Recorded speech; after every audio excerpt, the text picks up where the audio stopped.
companies need to recognize that both diversity and inclusion are really important to fostering an equitable workplace.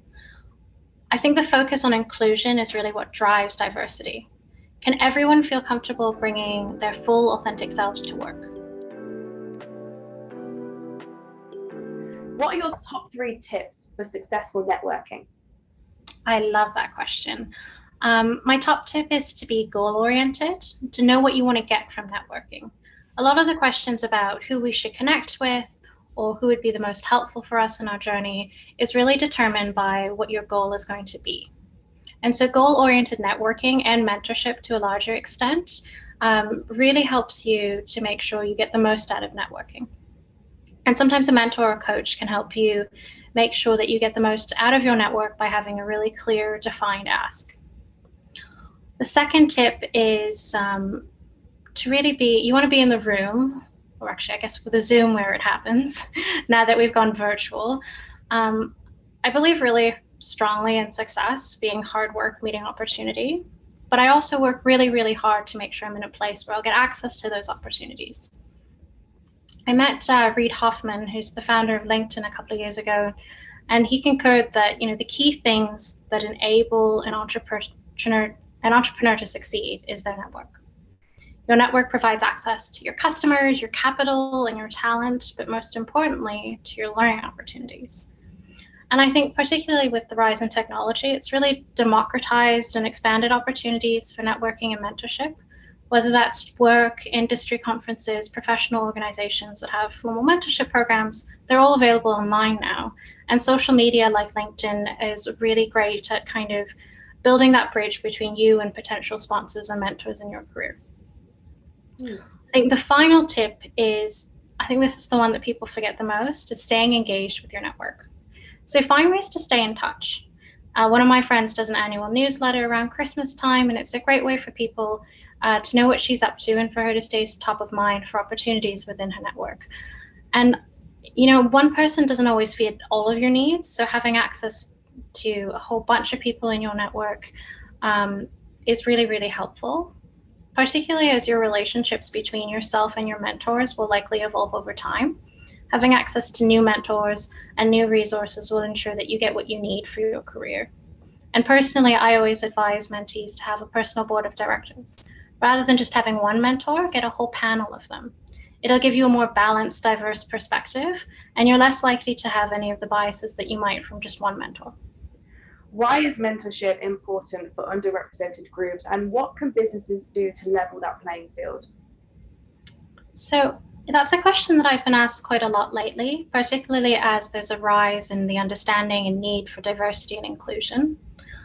There's a lot of research that shows successful workplaces that have a great diversity program are usually ones that have continued engagement. And one really great way to do that is through mentorship. There's a study, I think it was done by Harvard a couple of years ago, that showed that women and minorities are more likely to say that mentoring is an important part of their career. And so it's really important for organizations to have effective mentorship programs when they want to recruit and retain diverse talent. And while mentors are, I think, a vital component to any career, I think that's especially true if you're part of a minority group, whether that's because of your age or your gender, or race, sexual orientation, whether you're able-bodied or disabled. Mentors can really help you to make or break your career path and can help overcome some of the challenges that come from lack of representation. A lot of the time, they can help you find ways to succeed that you may not have thought about on your own. I think the best companies have a structured plan or program so that there's peer-to-peer mentorship through at all levels of the organization. And there's a plan in place that allows that mentorship to contribute to short-term and long-term goals. A lot of the time, career planning often gets neglected. We think we set people up with mentors and we expect them to do fine on their own. But if we can connect that mentorship to actual career goals, maybe you check in every quarter, every half a year or so, that's much more powerful and much more impactful. What must businesses do to attract and retain talented, diverse employees? Fantastic question, Megan. So I think companies need to recognize that both diversity and inclusion are really important to fostering an equitable workplace. I think the focus on inclusion is really what drives diversity. Can everyone feel comfortable bringing their full, authentic selves to work? Do they feel that they belong in this work environment? And when we think about how to set up diversity and inclusion programs, I think there's three things we need to keep in mind. The first is in our hiring process. Is it fair and unbiased? Do we need to adjust the way that we search or screen for candidates? The second is in education, whether that's diversity training options for managers or mentorship programs that can help to grow diversity. For example, are we recruiting diverse young women from MBA programs? I think the final piece and the most challenging piece is culture.